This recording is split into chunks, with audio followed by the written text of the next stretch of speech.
तो आइए, जिस विषय पर हम अध्ययन कर रहे वो विषय है आंगन, कोर्ट्स ऑफ द लॉर्ड। 4 प्रकार के आंगन। मैं थोड़ा सा रिवीजन करूंगा, फिर बाद में हम प्रॉपर जो 5वां जो हमारा एपिसोड हुआ है, ये 6ठा एपिसोड है।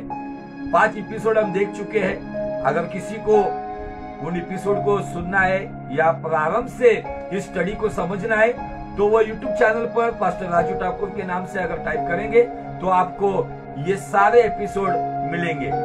तो आइए, कोर्ट्स ऑफ द लॉर्ड, आंगन।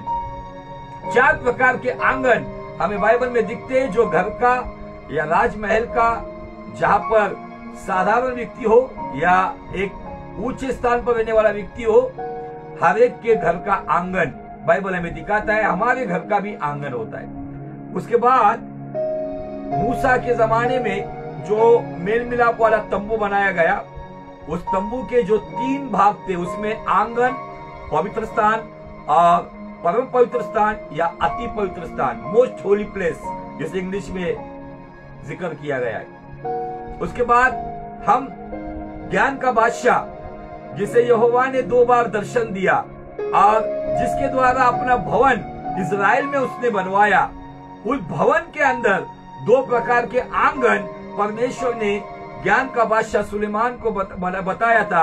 और उसने एक अंतर्गत आंगन और एक बाह्य आंगन, या भीतरी आंगन या बाहरी आंगन, आउटवर्ड कोर्ट, इनवर्ड कोर्ट। और ये हमें दूसरा राजा 21:5 में दिखाई पड़ता है। और ये आंगन का जो पुराने नियम में है, उस आंगन का और नए नियम में हमारे साथ क्या तालमेल है, तो इसका प्रकाशन क्या है। अगर मूसा ने बनाया हुआ मेल मिलाप वाला तंबू हो या सुलेमान ने बनाया हुआ भवन हो, उसमें 3 क्षेत्र हमें दिखते, आंगन, पवित्र स्थान और अति पवित्र स्थान या परम पवित्र स्थान। तो ये आंगन का महत्व जिसे है, वही भवन में आने के लिए कोशिश करेगा। और आंगन का अगर डायरेक्टली अगर आपको समझने के लिए अगर कोई प्रकाशन चाहिए, तो आंगन हमें परमेश्वर की चाहत को दर्शाता है। पवित्र स्थान परमेश्वर की इबादत को दर्शाता है और अति पवित्र स्थान या परम पवित्र स्थान परमेश्वर की मोहब्बत को दर्शाता है। अगर चाहत है तो ही इबादत होगी, अगर इबादत होती है तभी मोहब्बत होती है। तो ये 3 क्षेत्र है, जैसे हमारे बॉडी के 3 क्षेत्र है, जीव, शरीर, आत्मा। अगर परमेश्वर के लिए हमारे अंदर चाहत है तो वही चाहत हमें उसकी इबादत में लेकर आएगी और वही इबादत करते करते हम उसके मोहब्बत में घुल मिल जाएंगे। आज कहीं ना कहीं विश्वासी उस चाहत से दूर चला जा रहा है। फिर से एक बार माहौल या हालात ठीक ठाक होने की वजह से फिर से एक बार वो जो डर के मारे लॉकडाउन के दरमियान जो खुदा के साथ घंटों समय बिताता था, कलाम को पढ़ता था, आराधना करता था, लेकिन आज इंसान फिर से एक बार संसार की ओर दौड़ रहा है। संसार की चाहत, संसार की इबादत और संसार की मोहब्बत में वो कहीं ना कहीं बर्बादी के रास्ते पे चल रहा है। लेकिन धन्य है वे लोग जो आज भी परमेश्वर की चाहत में, उसकी हुजूरी में आकर व्यक्तिगत रीति से कलीसियाओं में सभी अगुओं के साथ आकर जो परमेश्वर की इबादत करते हैं, वही सच्ची मोहब्बत कर सकते हैं। और इन दिनों में खुदावन तलाश रहा है कि कौन है जो आत्मा और सच्चाई से मेरी इबादत करेंगे, कौन है वो आत्मा और सच्चाई से इबादत करने वाले जो मुझसे मोहब्बत करेंगे। आज मतलब की मोहब्बत करने वाली ये दुनिया है। मतलब के द्वारा अपना स्वार्थ निकलने तक इंसान के साथ अपना रिश्ता रखने वाली ये दुनिया है। लेकिन ये कोई मनुष्य नहीं जिसके नाम हम इस तरीके से बर्ताव करें। खुदा वो चाहता है कि इन दिनों में हम सच्ची चाहत के साथ उसकी इबादत करें और उसी इबादत में हम उससे मोहब्बत करें। आज इन बातों को समझना होगा। जब चाहत विश्वास के साथ आती है, तब इबादत शिष्यत्व के साथ, मतलब डिसाइपलशिप के साथ या चेलेपन के साथ काम करती है, और वही आगे जाके मोहब्बत में परमेश्वर की प्रेम, परमेश्वर की संतान, परमेश्वर का पुत्र या परमेश्वर का मित्र बन जाता है। ये बातें आज हमारे लिए बहुत जरूरी है, लेकिन आज बहुत सारे लोगों ने आंगन में खिलवाड़ शुरू कर दिया है, और हर एक घर की शोभा आंगन से होती है।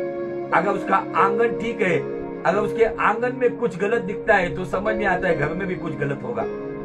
हर एक गांव में अगर हम देखते तो गांव में सुबह बड़े भोर के समय में उठकर लोग वहां पे आंगन को उस गाय के या बैल के गोबर से लीपते हैं अच्छी तरीके से। भले सुबह के भोर के समय में उठकर आंगन को, बरामदे को साफ किया जाता है, अलग अलग जगह पर अलग अलग तरीके से आंगन को साफ किया जाता है।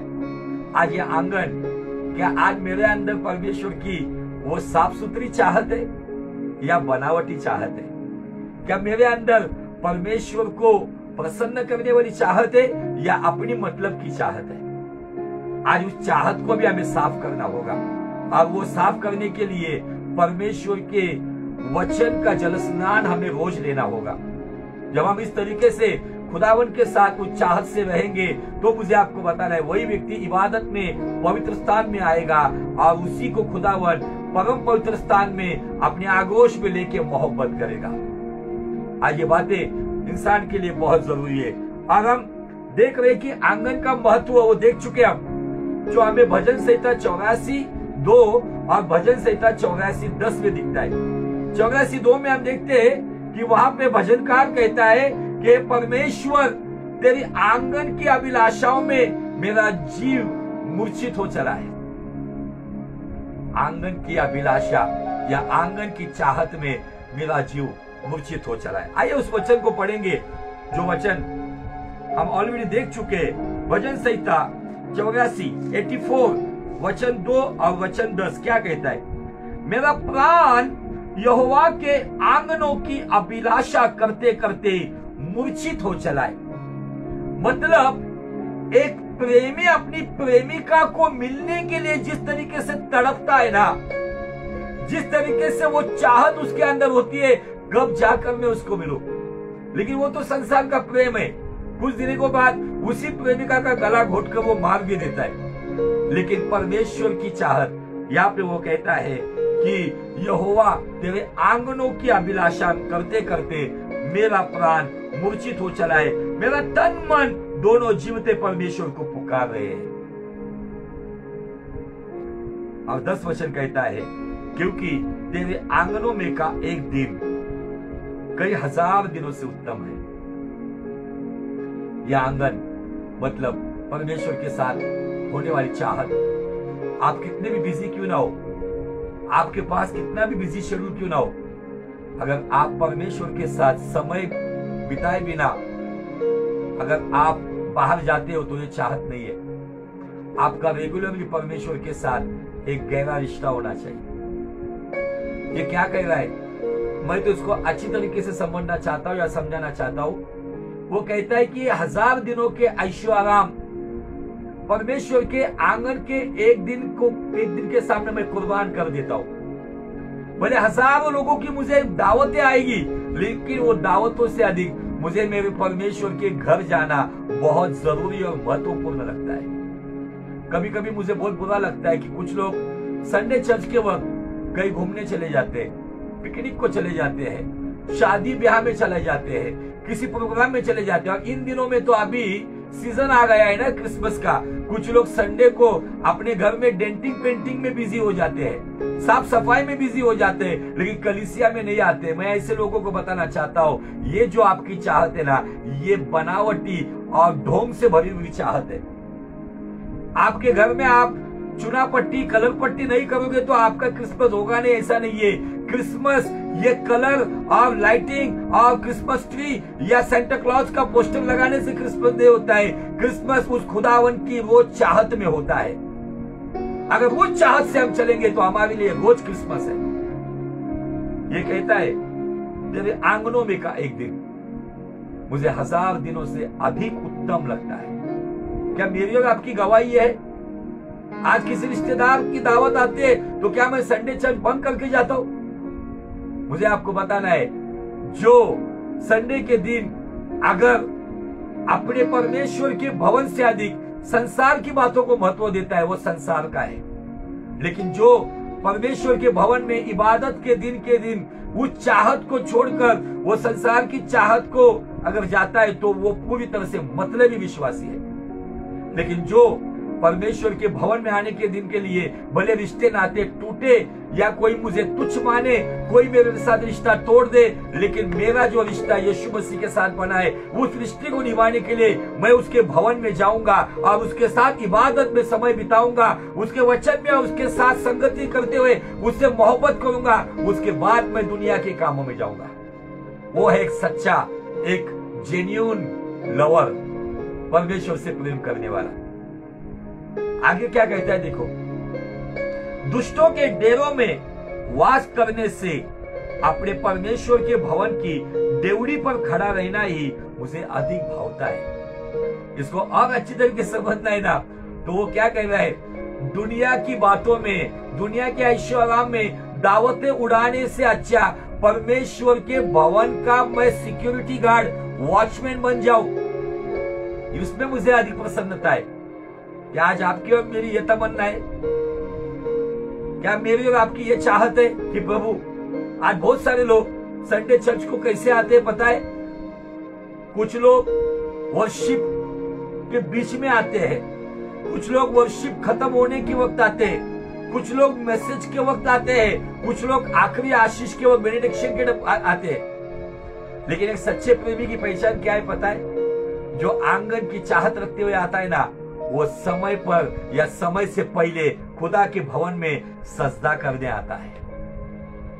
लेकिन आज बहुत सारे लोग अपने बुलाए हुए मीटिंग्स के जगह पर बिफोर टाइम पहुंचते हैं, शादी ब्याह में बिफोर टाइम पहुंचते हैं, कई दावत में बिफोर टाइम पहुंचते हैं, लेकिन कितने हैं जो बिफोर टाइम परमेश्वर के भवन में इबादत के लिए जो समय दिया गया है, समय से पहले आकर होने वाली आराधना के लिए, लोगों के आने के लिए, प्रभु आज वचन से मुझसे बात कर, प्रभु मेरे जीवन में काम कर, जो समय से पहले खुदा के भवन में आता है ना, वही परमेश्वर के आंगनों में उसका प्राण उस अभिलाषाओं में मूर्छित हो जाता है। जब सैटरडे आता है ना, तो संडे की सुबह का जो एकदम पागल और दीवानगी के जैसा वर्शिप के दिन का इंतजार करता है, उसे आनंद होता है, उसके हृदय में वो आनंद उमड़ उमड़ कर बाहर आता है। कल संडे मैं दाऊद के जैसे कहूंगा, जब किसी ने मुझसे कहा चलो तो यहोवा के घर को चले, मेरा मन आनंदित हुआ,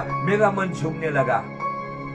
वो है एक सच्चा व्यक्ति जो आंगन से प्रेम करता है, जो आंगन की चाहत मतलब खुदावन की चाहत में इबादत के लिए तिलमिलाते हुए आता है, छटपटाते हुए आता है, उस तड़प और उस जुनून के साथ आता है। वही सच्ची इबादत करने वाला और वही खुदा के साथ सच्ची मोहब्बत करने वाला होता है। इन दिनों में कुछ लोगों ने अपने जीवन से उस चाहत को गवा दिया है।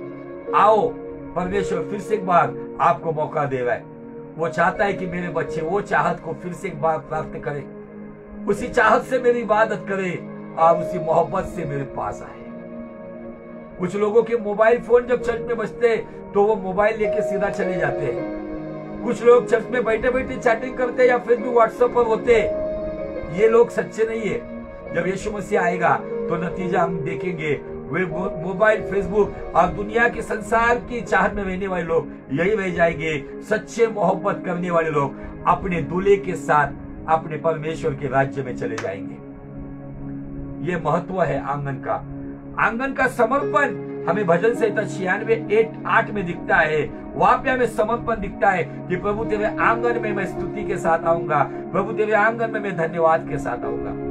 हम कितने बार चर्च में जब आते हैं, कुछ लोग घर से ही कुड़कुड़ाते हुए निकलते, कुछ लोग अपने नाना प्रकार की बातों को लेकर आते, लेकिन कितने हैं जो खुदावन की चाहत में उसको स्तुति का बलिदान, धन्यवाद देते हुए अपने घर से निकलते वक्त परमेश्वर की स्तुति आराधना करते हुए निकलते हैं। वो है चाहत।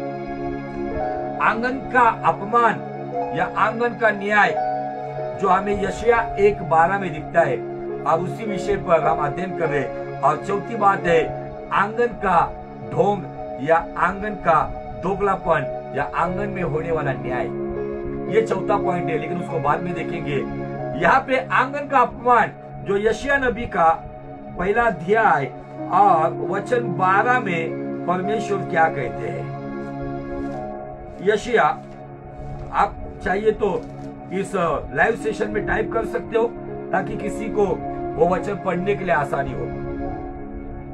जब तुम अपने मुंह मुझे दिखाने के लिए आते हो, तब यह कौन चाहता है कि तुम मेरे आंगनों को अपने पांवों से रौंदे?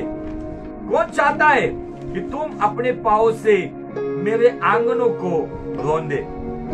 और अगर ये बात हम समझ जाएंगे, आंगन को रौंदना मतलब क्या? इंग्लिश में एक शब्द लिखा गया है trampling with unholy feet. Amplified Bible में ऐसा लिखा है। और इसका एग्जैक्ट डिक्शनरी में जब मैं उसका मतलब ढूंढ रहा था तो मैंने उसको लिखा है किसी की भावनाओं को कुचलना या रोंदना। और मतलब निकला है किसी को जानबूझकर दुखी करना। ये यशायाह 1:12 में परमेश्वर क्या कह रहा है?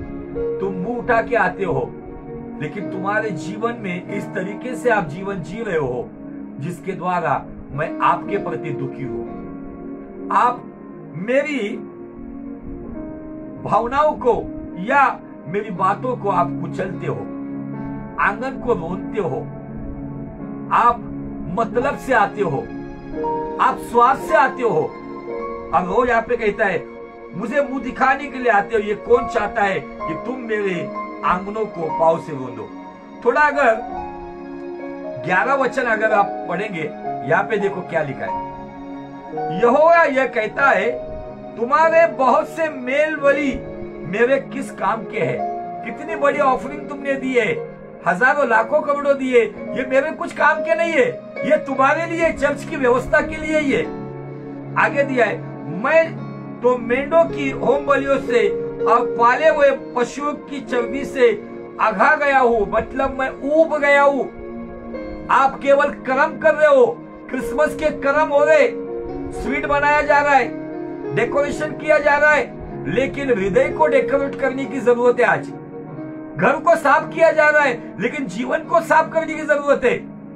कलर अलग अलग लगाए जा रहे हैं, लेकिन अपने जीवन में परमेश्वर के वचन के अनुसार चलने की जरूरत है। आज मसीह भी कर्म में पड़ा हुआ है। बाइबल यहाँ पे कहती है तुम्हारे मेंढों और होम बलियों के पालों से चर्बी से मैं आधा गया हूँ। मैं बछड़े या भेड़ के बच्चों या बकरे के लहू से प्रसन्न नहीं होता हूँ। तुम अपने मुंह मुझे दिखाने के लिए आते हो, तब ये कौन चाहता है कि तुम मेरे आंगनों को पांव से रौंदे? बाइबल पांव के बारे में एक अच्छी बात भी कहता है, सुसमाचार सुनाने वाले के पैर पर्वत से आते वक्त मनोरम दिखते हैं, सुंदर दिखते हैं, लेकिन यहाँ पे परमेश्वर उन्हीं पांव को देखकर दुखित है। आज आंगन के साथ खिलवाड़ किया जा रहा है। आंगन में संसारिकता की बातों में आज आंगन कहीं ना कहीं रोंदा जा रहा है। कौन सी बात है जिसकी वजह से आंगन रोंदा जा रहा है? आज संसार के रीति रिवाजों की वजह से और आई हुई नाना प्रकार की फैशन, आई हुई नाना प्रकार की जो भी संसार की बातें, जिसके वजह से आज मैं आपको बताना चाहता हूं कि आंगन भ्रष्ट हो रहा है, आंगन के साथ खिलवाड़ किया जा रहा है। आंगन में आज जो नहीं होना चाहिए वो हो रहा है। आज आंगन क्यों भ्रष्ट हो रहा है? कौन रोन रहे हैं? कौन आंगन को कुचल रहे हैं?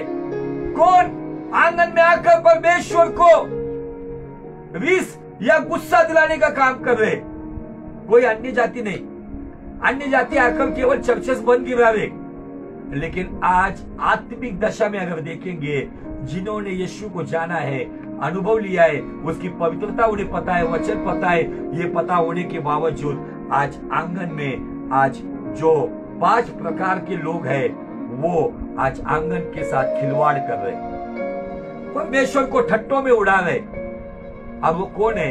तो उसमें आते हैं नंबर 1 सेवक, सेविका, फिर वो कोई भी हो।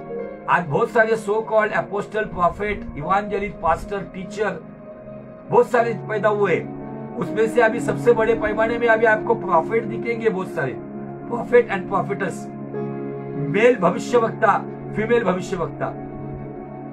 आज जो मन में आएगा वो करेंगे।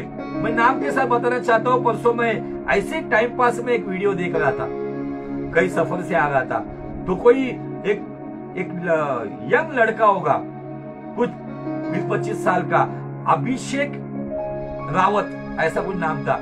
वो क्या भविष्यवाणी कर रहा है पता है? मुझे हंसी आई बहुत। अब मुझे उस व्यक्ति के ऊपर तरस भी आया कि कौन सी कैटेगरी में आज ये लोग चल रहे। वो भविष्यवाणी क्या कर रहा है पता है? प्रभु मुझे बता रहा है किसी ने हरी हरी सब्जी खाई है, ये भविष्यवाणी है। आज मजाक उड़ाया जा रहा है मसीहत का।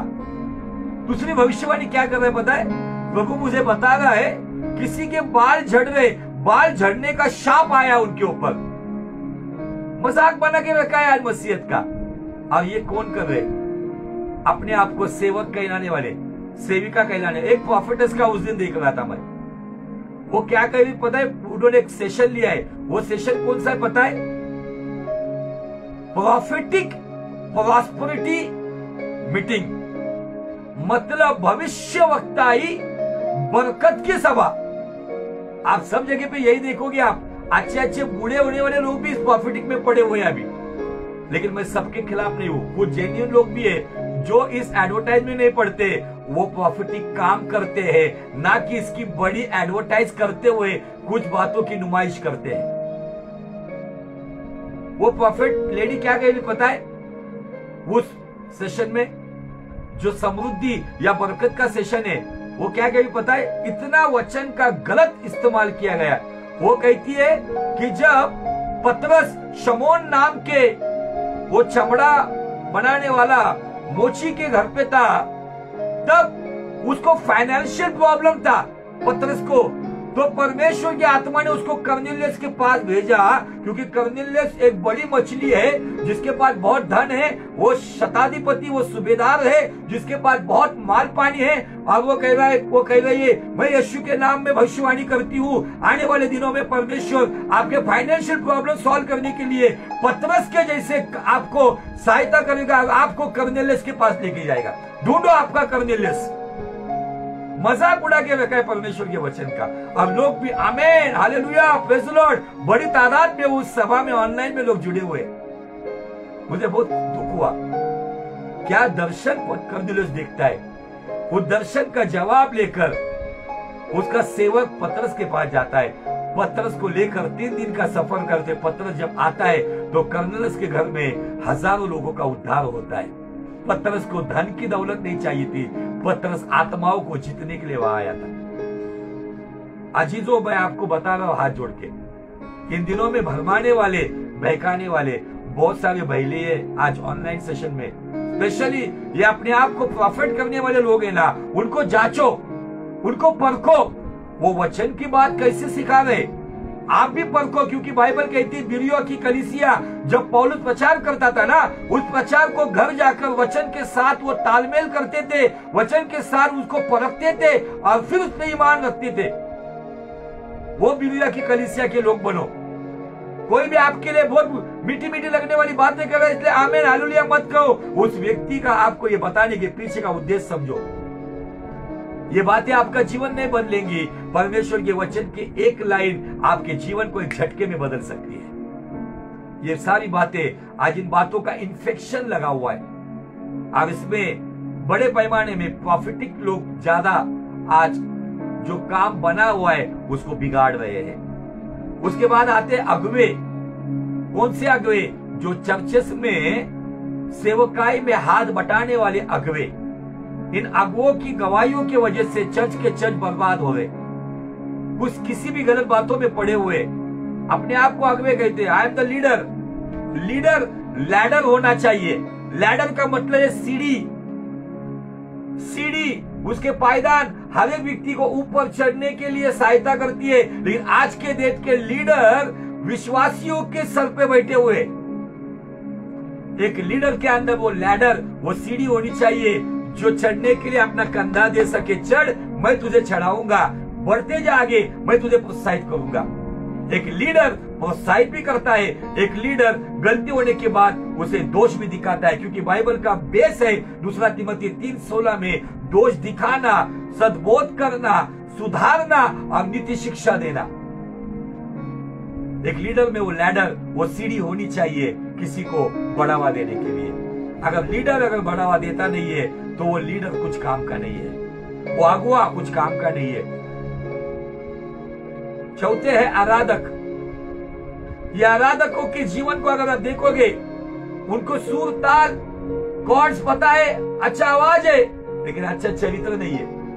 कितने सारे आराधकों के जीवन को देखकर कितने सारे परिवार में गड़बड़ियां पैदा हुई है।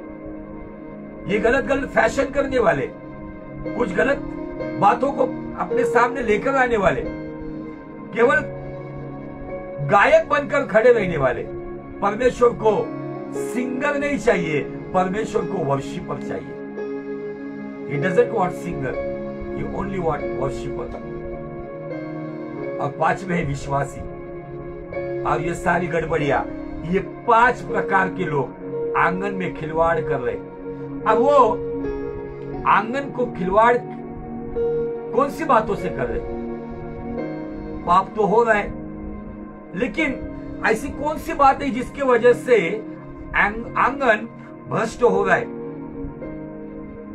नंबर 1, संसार के रीति रिवाज, और नंबर 2, संसार से आई हुई फैशन।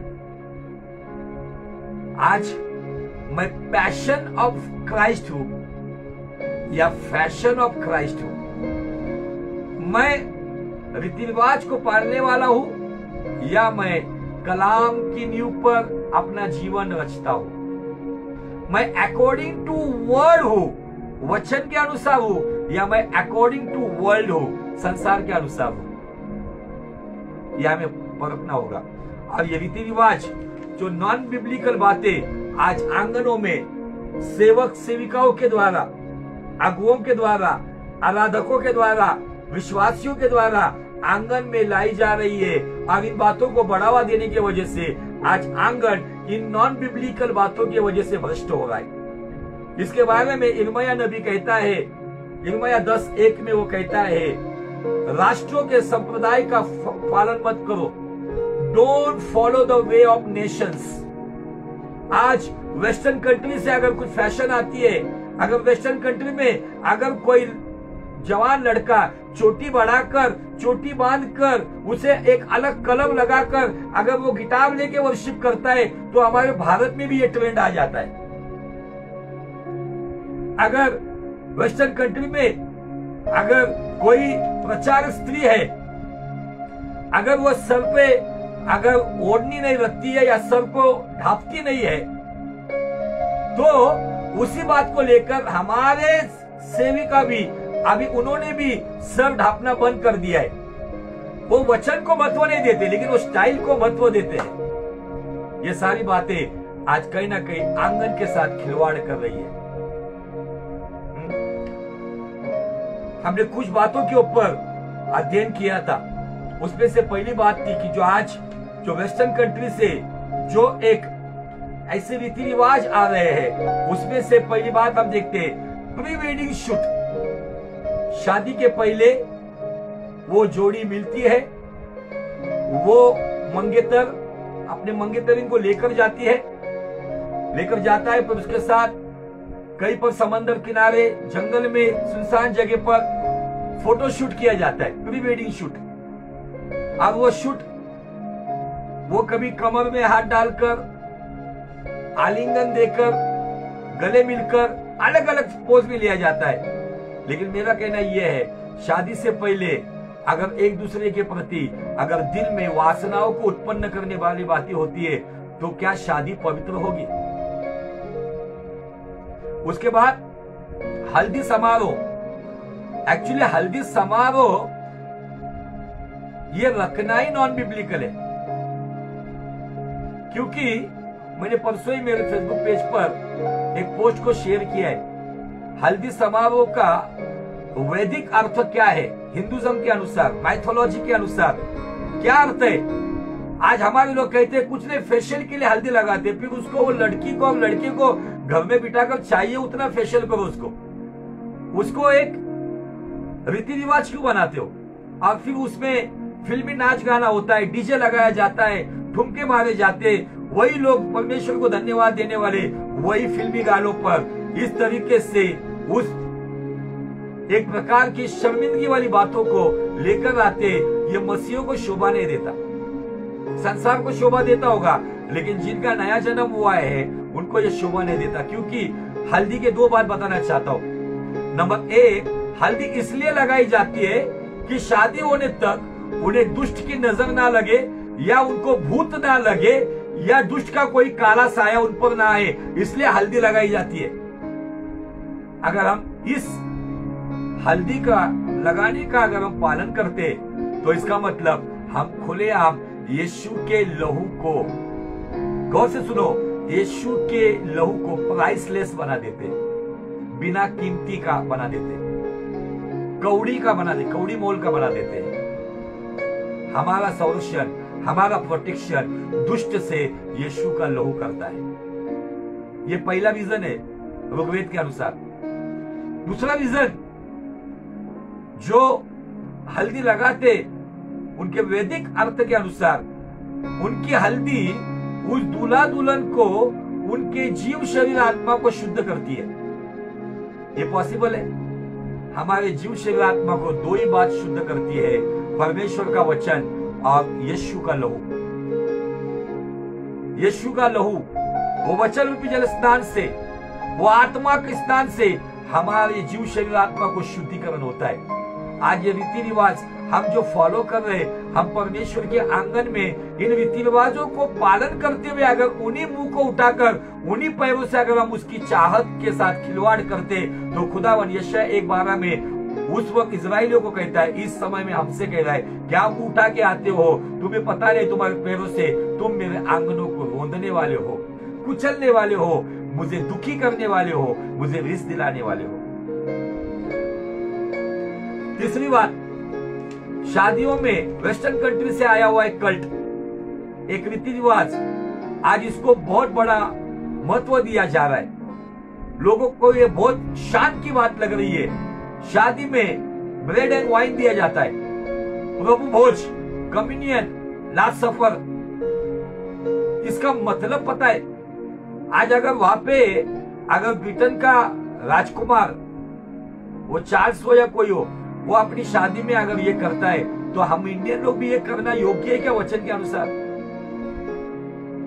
प्रभु भोज का गंभीरता जो है, उसका सीरियसनेस जो लेने वाला है, वो अपने आप को जांचे।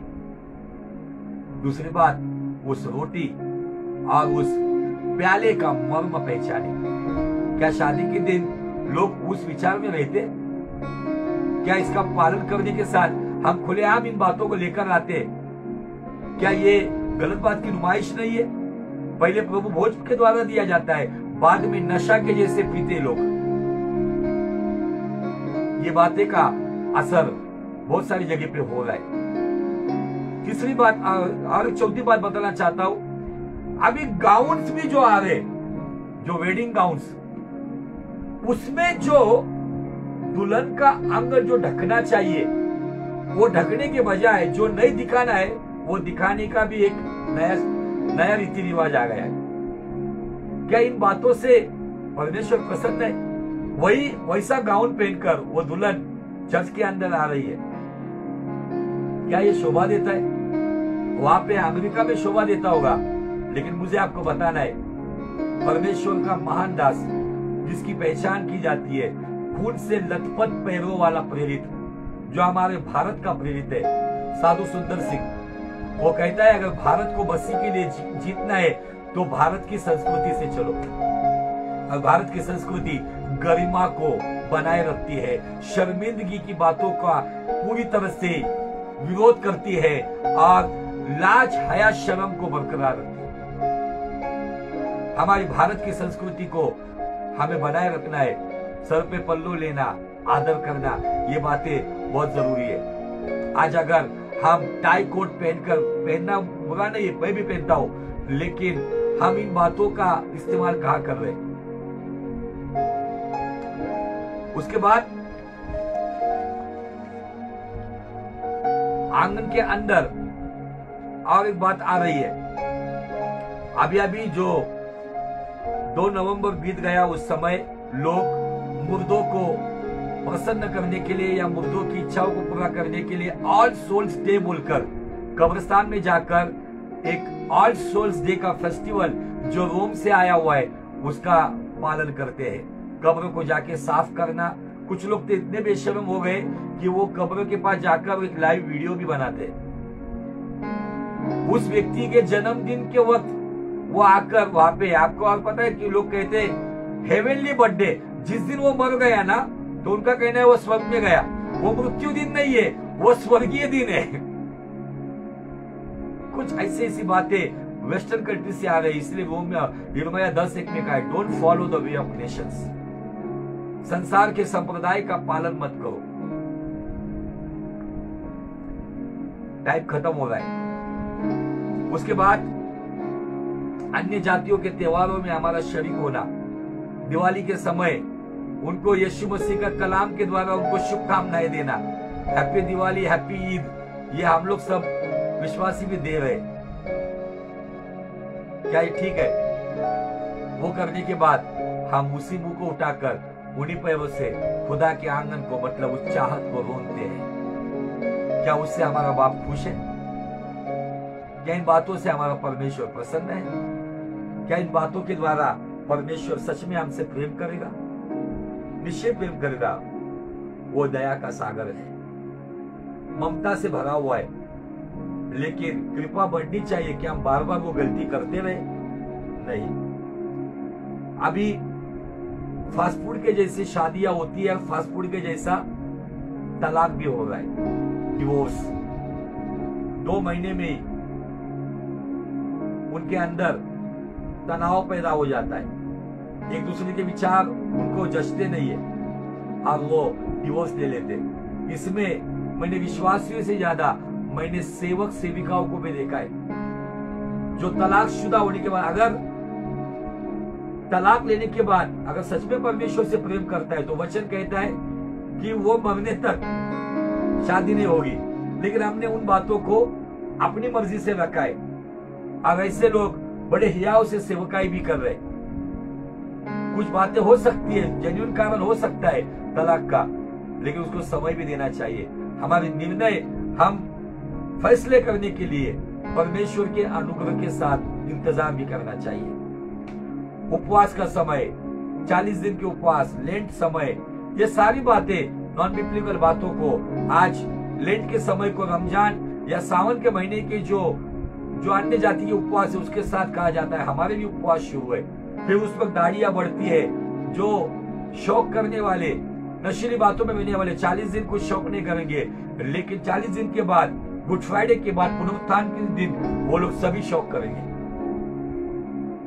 अभी फिलहाल एक और रीति रिवाजों का पालन किया जाएगा।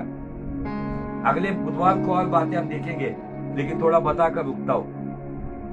अभी बहुत सारे लोग शॉपिंग को जाएंगे, या तो अपने घर से वो पुराना सामान निकालेंगे, क्रिसमस ट्री, उसको सजाएंगे, सेंटा क्लॉज के फोटोज लगाएंगे, सेंटा क्लॉज की टोपी पहनेंगे लाल कलर की। ये सब पहनकर हम क्या मसीहत में हम मसीह का प्रदर्शन करते हैं या सेंटा क्लॉज की एडवर्टाइज करते हैं?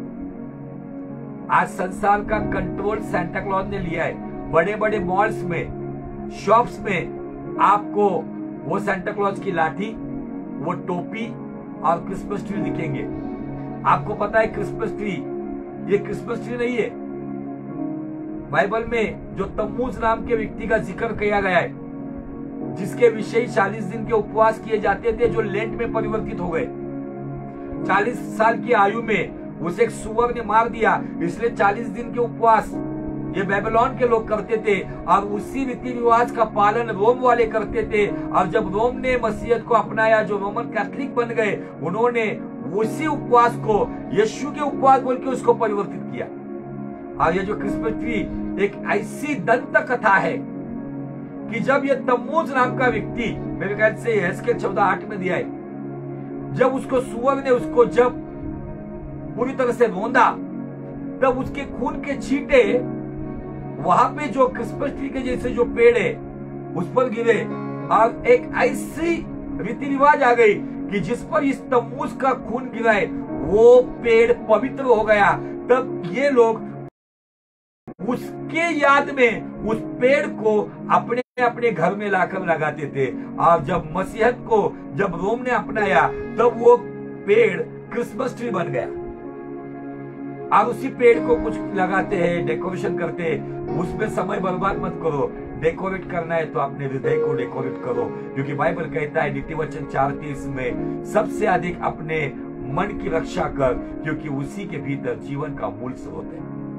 मेरे मन में किसी के लिए कड़वाहट है, मेरे मन में किसी के लिए बदले की भावना है, मेरे मन में कोई वासना पड़ी हुई है, मेरे मन में कोई दुष्ट स्वभाव है और मैं क्रिसमस ट्री लगा रहा हूं, ये कुछ काम का नहीं है। ये रीति रिवाज कहीं ना कहीं दुष्ट को मेरे अंदर बढ़ावा तो नहीं दे रहा है।